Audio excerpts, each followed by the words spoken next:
Hey everyone, thank you for joining me for this discussion about the Penguin series, the HBO Max series. Absolutely brilliant work on behalf of the HBO Max Penguin team, headed by Lauren LeFranc, who also wrote some episodes, but she developed the show and made it to what it turned out to be, which, just to start off, I thought the show was incredible. Didn't really know what to expect from the show. Obviously, we had seen Colin Farrell play the Penguin in The Batman from a couple years ago, but been a while. We didn't really get much from that universe. Weren't sure what we were going to get after all the previous DC projects fell through. So I'm happy this one was already in the works before the whole transition to James Gunn and Peter Safran in the DCU. So we got the Penguin series, all 8 episodes, and I gotta say, they did a phenomenal job with this character. It obviously has tinges of The Sopranos, a little bit of Mad Men, a little bit of Breaking Bad. It pulls from a lot of those what I would call golden era kind of TV standouts. And that's because a lot of the people that worked on those shows, or at least Mad Men, I know one of the directors worked on Mad Men. So you get that vibe in there. You get that understanding of human emotion, and you get that complexity in Penguin that you don't, say what you will, you don't usually get in the live action iterations of these characters and the villains. You get that a little bit in the Nolan movies. You get that a little bit in the Batman, which obviously is part of the same world, and Matt Reeves helmed that one, and we'll be doing this second one, which is coming out in 2026, which I'm very excited for. The fact that they were able to nail this tone and be consistent from film to TV, and obviously there are some things that they couldn't accomplish with the TV show that you have the room to with the movie, but I think it looked great. I think it sounded great. I think there was a lot of bigger set pieces than I thought there would be. Some episodes, there were some things with like the background and how things were shot. It looked a little bit more obvious CGI, but those are very nitpicky things because this show, while it did do all that stuff, it did all the cooler, bigger stuff when it needed to. The characters were what drove the show, obviously. I mean, the show is called The Penguin, and Colin Farrell drove the hell out of this show, alongside Victor Renzi Felice, who did also a phenomenal job. And I don't know if this show works as well without him. This is the audience insert into the world of the Penguin. We're kind of coming at it from, is this Penguin a redeemable figure? Are we along for the ride? Are we gonna, at the end of this, are we gonna like the Penguin? Are we gonna understand and empathize with the Penguin? But no, they do a good job of making sure we know very well, especially by the end, that the Penguin is not somebody to empathize with. He is a devil. The Penguin is not a good person. He is motivated by his own selfish needs to do whatever he wants. In some part due to his obsession with his mother, which we'll go into, and that's a huge, huge, huge part of what makes the Penguin tick. But Renzi was the closest thing he had to family outside of his mother, which ultimately, as we know, watching the finale, led to his demise.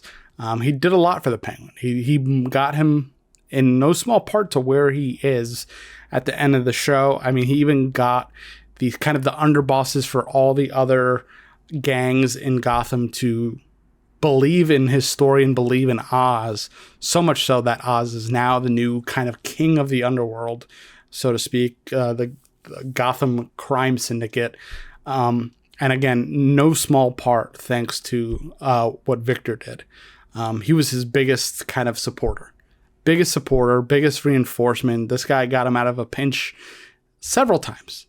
I mean, he would be dead without him. So Victor was essential to the story, and his story's so heartbreaking. I mean, so heartbreaking. He lost his family in the floods from the end of the first Batman movie that the Riddler caused, also selfishly and evilly. So he has nowhere to go. So he latched on to Oz, who gave him a second chance after almost killing him for stealing his hubcaps. But we know how the rest goes. So, R.I.P. Victor, I think. I don't know if there's any chance he's coming back, but there might be a slim chance, but I don't think he is. But that leads us to who I would say is the real standout of this show. And I don't know if many people would disagree with this. Obviously, Colin Farrell, phenomenal, but this character was unexpected. It is not a new character, but this take on the character is going to bring this character into the mainstream lexicon of the more mainstream Batman fans. Unless you read the comics and watch some of the animated stuff, you didn't really know who this character was. And she never really had a super significant role, at least in a lot of the animated stuff. She is in some, and some of the comics she's a bigger player, but Sofia Falcone, played by Cristin Milioti, I always forget how to pronounce it. Absolute standout, mind-blowing, incredible performance, incredible way to bring this character, again, a character that's not super well known, to life, and now she will be synonymous, I think, forever with Sofia Falcone, just because of what she brought to the character, that kind of subtle, quiet rage and evil and intellect. This woman has been shit on like countless times by her family, by people close to her. The only companion she really had in this life was her brother, who Oz kills in the first episode, the first few minutes of the first episode. That kind of sets the stage for the show. And then you get to see a couple episodes in how she was betrayed by pretty much everyone, people that are supposed to care about her and love her. And even, her compatriot in Oz, he was her driver, her confidant, and he sold her out so he could step up. Which, that's one of the first kind of conniving things you see Oz do in the series. Falcone, you see him take out a Falcone, a mob kid. You don't really feel too terribly for him. And then you just realize how terrible Oz is. Also, it's like bad people competing to see who could be worse, essentially. And Oz is the worst. You know that for sure by the end of the show. He will do whatever it takes. He will do whatever it takes to get to the top. And Sofia, she starts off that way. Once she gets out of Arkham, she starts off wanting to be the top. She gasses the whole, Falcone family. She changes it to Gigante, which is her original, or her mother's maiden name. And then she tries to get involved with the Maronis, after Oz burns, his family. Basically, that's the first, that scene is like pure. He is the devil in that scene when he burns the family alive.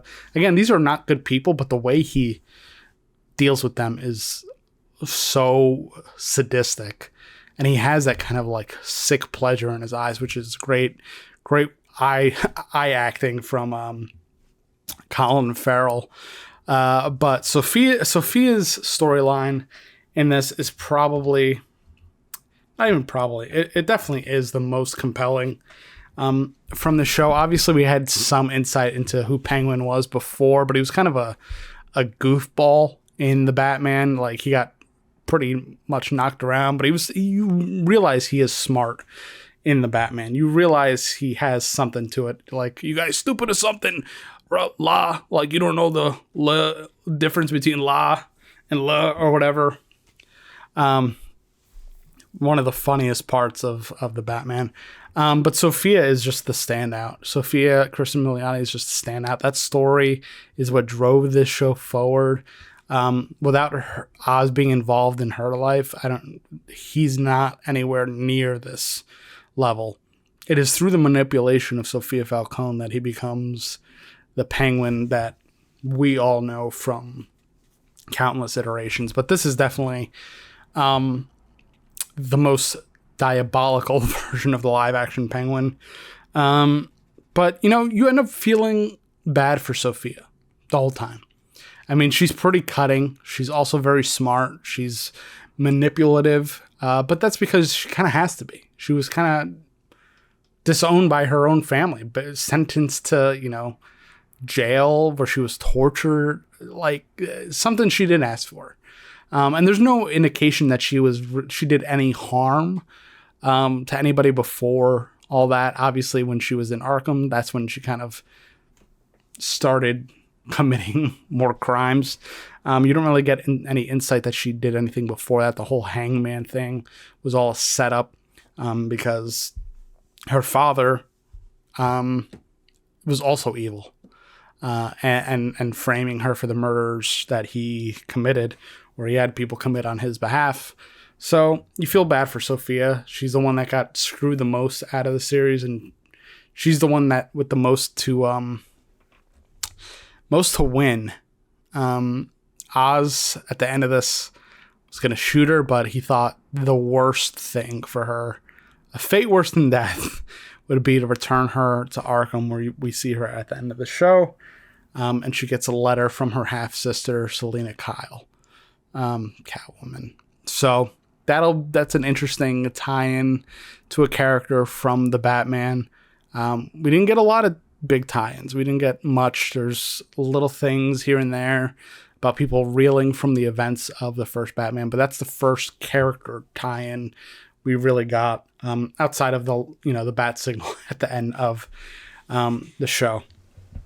So again, fantastic show. So what does this mean? I mean, we could go into it. We could go in through everything. Obviously, Oz's mom, played by Deirdre O'Connell, insane. His whole relationship with his mother, insane. He's like obsessed with her. He basically wants to be married to his mother. There's even the scene at the end where Eve is dressed up like his mother from the club, which is so eerie and disgusting, and it makes me cringe seeing that. He's just the perverted, like messed up, really, really deeply messed up guy. And since he can't get that adoration from his mother anymore, she's catatonic in a penthouse apartment overlooking the city. She can't move, she can't react, she just cries. And then he goes down in his like penguin suit. And it looks like the penguin suit from the animated series. And dances with his girlfriend, I guess we'll call her. And she's dressed up like his mother. And he asks her to say all the things he asks his mother to say to him. So this guy is just so twisted. So twisted. I mean, this perfect development of this character. And we'll see him going forward. I believe Colin Farrell said he's in a couple scenes, like 6 scenes in Batman 2. And then he's unsure of Batman 3, how big of a role he'll play. But I think he's going to be a big player in the Batman 3. I don't know who the villain is of the Batman 2. I don't know. Let me know what you guys think, how this is going to really play out. Obviously, he just became the kind of kingpin, so it's going to take a while for his effects to be really felt, and it seems like he's going to get involved in politics to some level. So he's rearing for, being really the king of Gotham. And I think stuff is going to start slowly happening, and I think Batman is going to look into it and realize he's behind a couple things. Batman should be a little bit more of a seasoned detective the next time we see him. Again, he's still a couple years in. This is still very early in Batman's career, so he's not perfect. He's not fully, the best detective in the world kind of thing yet, but he's getting there. By the third one, he should be, I believe. I don't know what Matt Reeves' plans are, but I trust him with this series. I trust the people that he trusts after this show, and if they do more in this world, I'll take it because they did a fantastic job. Honestly, I'm blown away. I didn't expect it to be this good. I did not expect it to be this good, which, I mean, shame on me. I should have had more faith, but it was really incredible. But I'm going to leave it there. Let me know what you guys think. We're at the 15-minute mark. Let me know what you guys think of the show. Where do you think this is going in the Batman 2? Or what do you think we're going to see in other series set in the Reeves universe? This is like the most excited I've been for live action Batman in a very long time. Just because I think there's so much care and attention. They're treating this like not just like any superhero thing. There is the kind of comic bookiness to it, but they're treating it with like real weight, real weight. And that's what's the most exciting thing about the Penguin and the Reeves universe. So let me know your thoughts. What did you think of the Penguin series? Let me know in the comments below. If you're new here, subscribe. I do DC stuff occasionally. I will be talking about Reeves stuff as we move forward in this world. But thank you guys for watching. Really appreciate you sticking around. Again, subscribe to the channel if you're new, and I'll see you in the next one. Bye.